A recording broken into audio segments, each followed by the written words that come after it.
ஸ்டாலின் பேசுறார், எடப்பாடி பழனிசாமி 10 தோல்வி கண்டுவிட்டார் என்று. திரு ஸ்டாலின் அவர்களே, 2011 2021 வரை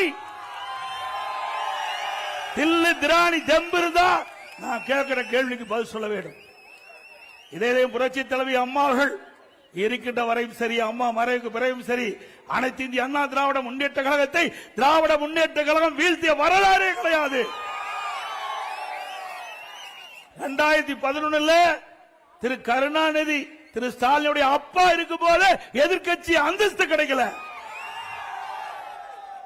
ஆனா எங்களுடைய இதயம் புரட்சி தலைவி அம்மா மறைவுக்கு பிறகு எவ்வளவு சோதனை, கொஞ்சம் நஞ்ச சோதனையா நாங்க சந்திச்சோம்.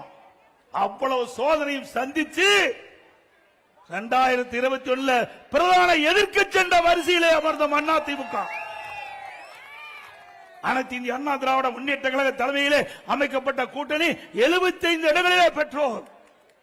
இது எங்களுடைய சாதனை, எங்களுடைய தலைவர்கள் இல்ல, தொண்டருடைய ஆதரவோடு மக்களுடைய ஆதரவோடு மிக சிறப்பாக தேர்தல் பணியாற்றி மக்களை சந்தித்து 75 இடங்கள் எங்க கூட்டணிக்கு பெற்று தந்தோம். இதுதான் வெற்றி. திரு ஸ்டாலின் அவர்களே,